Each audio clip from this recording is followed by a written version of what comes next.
Funny joke. एक अरबपति राणा साहब अपनी बीवी के साथ 5 स्टार होटल के रेस्टोरेंट में डिनर कर रहे थे। ठीक उसी वक्त एक 20-22 साल की मॉडर्न लड़की चुस्त मनी स्कर्ट और छोटा सा टॉप पहने मटकते हुए आई और राणा साहब को तवील फ्लाइंग किस करने के बाद फिर मिलते हैं कहकर मटकते हुए चली गई।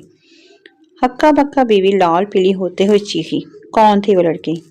राणा साहब इत्मीनान से, अरे वो ऐसे ही गर्लफ्रेंड है मेरी। बीवी चीखते हुए, क्या कहा? गर्लफ्रेंड? मुझे अभी और इसी वक्त तलाक चाहिए। राणा साहब इत्मीनान से बोले, ठीक है कोई मसला नहीं, लेकिन सोच लो तुम्हें तुम्हारे सारे वाजिबात तो मिल जाएंगे, लेकिन वो साल में 8-10 बार मॉल में शॉपिंग, 2 बार हिल स्टेशन की सैर, गैरेज में खड़ी कार, वो महंगे क्लबों की तुम्हारी पार्टियां, इन तमाम चीज़ों से तुम्हें महरूम होना पड़ेगा। बीवी सोच में पड़ गई। फिर अचानक बीवी की नज़र उनके पड़ोसी नियाजी साहब पर पड़ी, जो अपने से आधी उम्र की जवान लड़की के साथ रेस्टोरेंट में दाखिल हो रहे थे। बीवी ने हैरान होकर पूछा, अरे ये नियाजी साहब के साथ वो लड़की कौन है? राणा साहब ने पलट कर उस तरफ देखा और फिर लापरवाही से बोले, वो उनकी गर्लफ्रेंड है। बीवी कुछ देर सोचती रही, फिर बोली, वो अपने वाली ज्यादा खूबसूरत, ठीक कहा ना?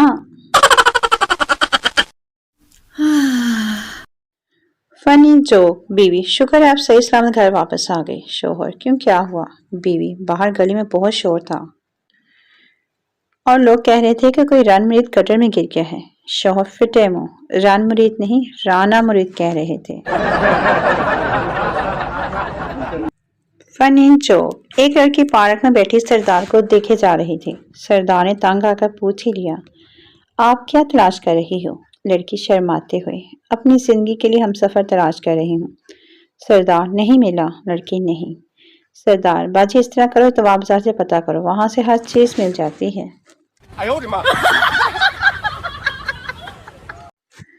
Funny joke. बाबा जी 70 साल की उम्र में 8वां ब्याह करवाने लगे तो लोगों ने पूछ ही लिया, बाबा जी आखिर आपको ब्याह कराने का इतना शौक क्यों है? बाबा जी ने कहा, मुझे शौक कोई नहीं, बस निकाह के वक्त मौलवी साहब कहते हैं कि लड़का किधर है, लड़के को बुलाओ, तब दिल में ठंड पड़ जाती है।